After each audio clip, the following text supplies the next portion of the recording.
So is this pretty much Dante's Inferno but with guns? Because I am A-okay with that.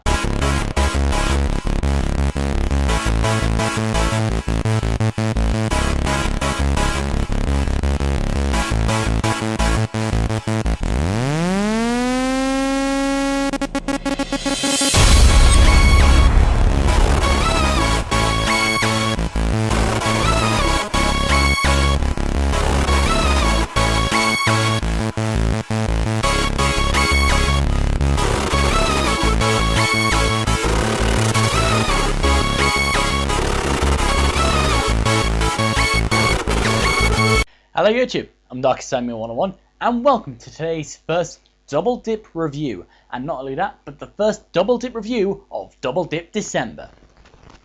Now I know to some of you Double Dip December may not seem particularly Christmassy, as not much of what we will be reviewing throughout this month will be Christmassy until December 25th. But still, Christmas is the season of giving, and I am giving you guys the most content I can possibly produce throughout this month.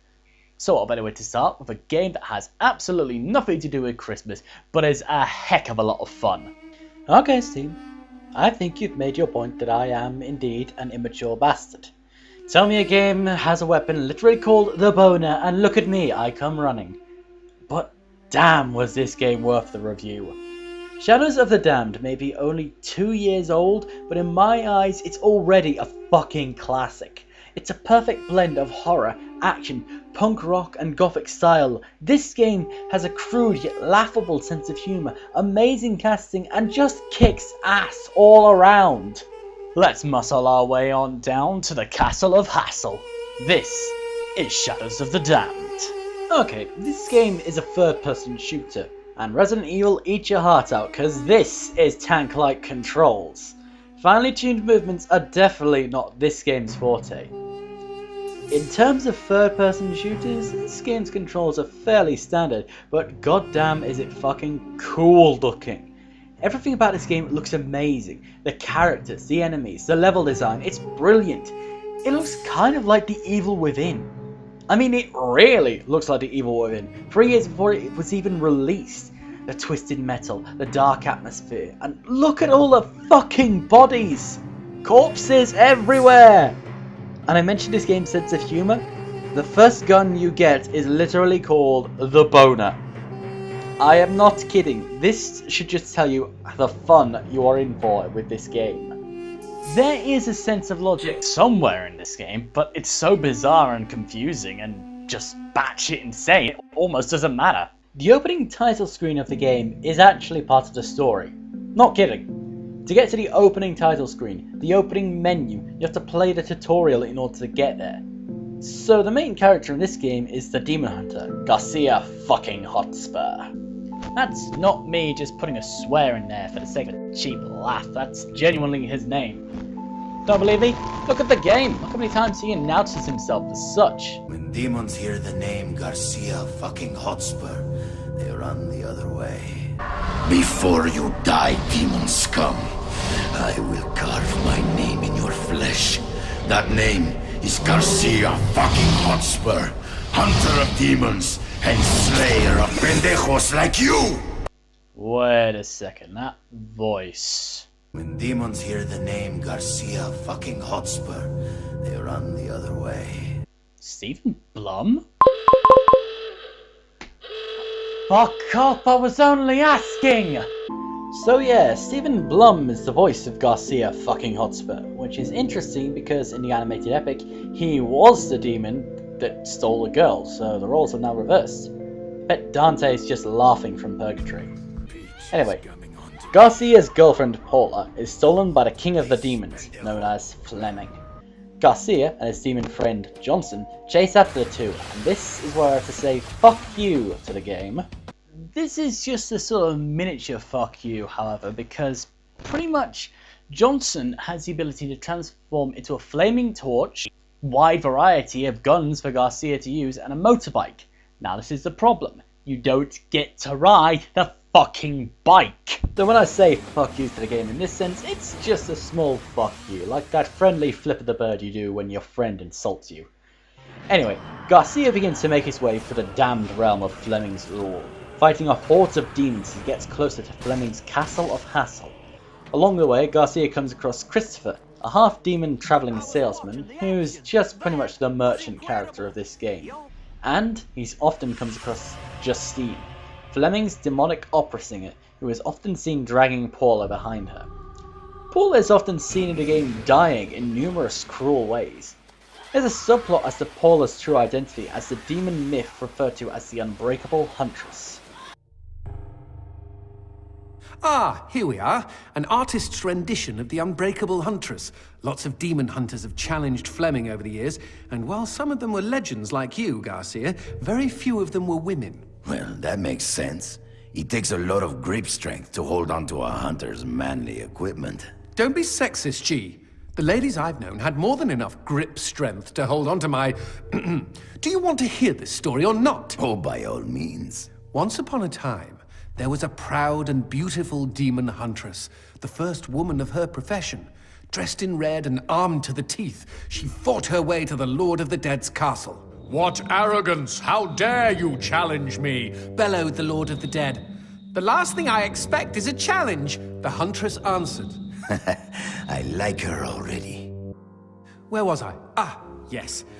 The huntress had insulted the Lord of the Dead, and now his eyes glowed. Some say from rage, others from passion.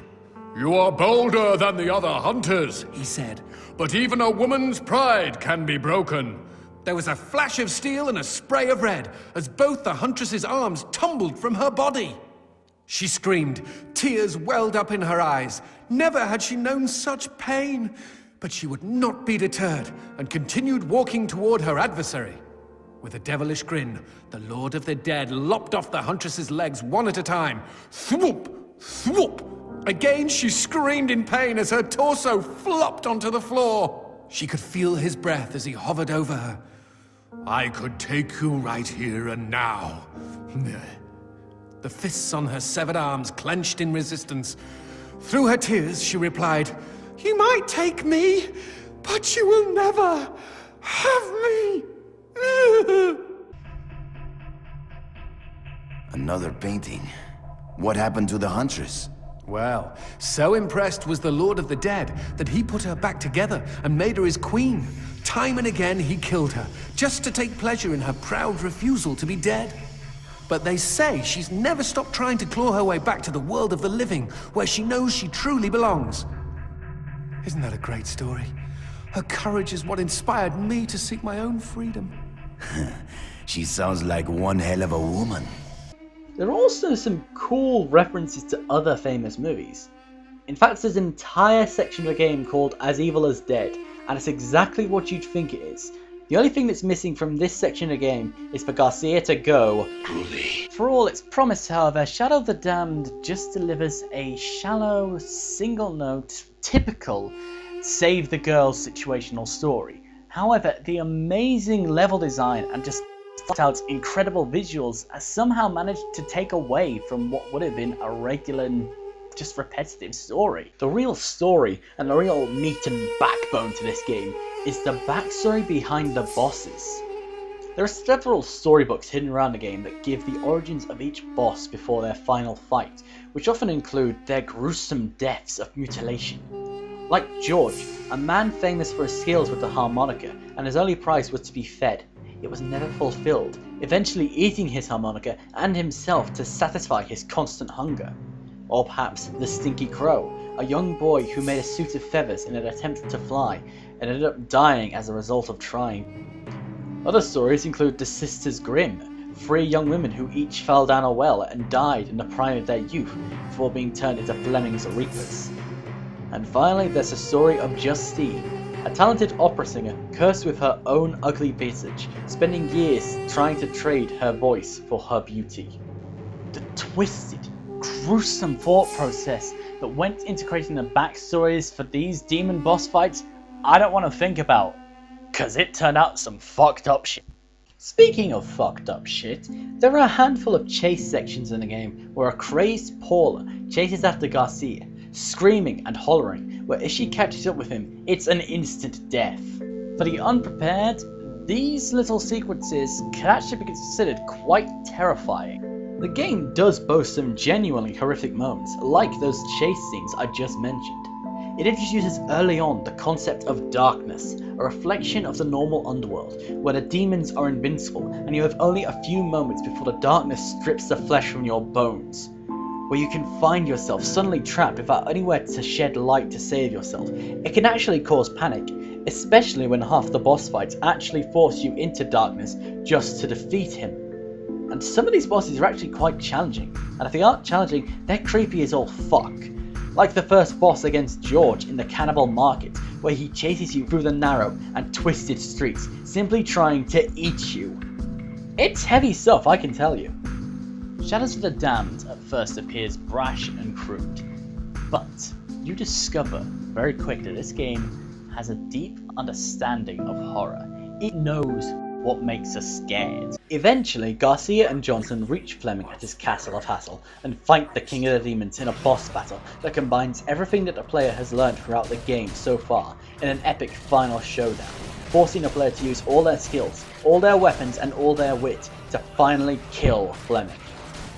Fleming himself, by the way, actually looks fucking badass in this fight. He looks badass though, but he does telegraph his attacks so that it can be seen from Germany. At the end of the battle with Fleming, Garcia and Paula embrace, ready to return home and live happily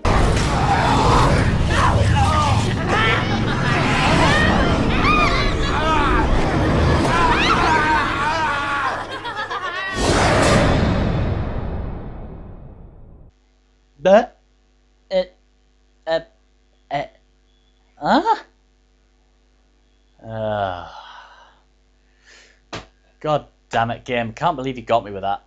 Yeah, this fake out ending, believe it or not, actually got me. I was genuinely surprised when it continued after this. So Paula, furious that Garcia didn't try to comfort her when he saw her die over and over, decided it's time for her to kick some ass herself as the final boss of the game. This boss fight is actually quite challenging once it reaches its second stage, where Paula, airborne and enraged, leads Garcia through a new section of the underworld. This section of the boss fight kind of takes place on a treadmill-like format, with darkness ahead behind Paula, and behind lying in wait for Garcia to fall behind, with Paula spawning demons every so often to make it more challenging. And by challenging, I mean this is pretty much the only boss that managed to kill me. Finally defeating Paula and getting her to calm down, Garcia, Paula and Johnson return to the mortal world and plan on moving to Mexico when Fleming calls and reminds Garcia who Paula is and tells him he won't leave the two of them alone until he has Paula once more. Garcia, unperturbed, gets ready to fight once more. Why? But I have sworn to strike them down, each and every one, because I love killing fucking demons. And that, ladies and gentlemen, is how you sum up the glory that is B-movie horror into one fantastic video game. Is Shadows of the Damned an amazing fucking game? I don't think you even need to ask that. It's brilliant, it's hilarious, and it's just a hell of a lot of fun. Do I wish the story was a little bit more interesting? Kind of. Do I wish it was easier to fucking move around? Hell yes. Would I like to see a sequel to this game? Most definitely. Shadows of the Damned is the perfect game for you if you want to have a bit of punk rockish fun, but also enjoy the sort of glory you get with a classic B-movie horror. In my opinion, it is a brilliant game with its fantastic visuals, creepy atmosphere, and just amazing sense of humour, and for that reason, Shadows of the Damned gets a dark rating of 89. I will carve my name into your flesh. But as always guys, if you have a suggestion for my next review, please drop it in the comment section below, on my Twitter, my Google+. I hope you guys are enjoying Double Dip December, and as always, I've been Darkest101, you have been watching Darkest101 Reviews. Thanks for watching, good night YouTube.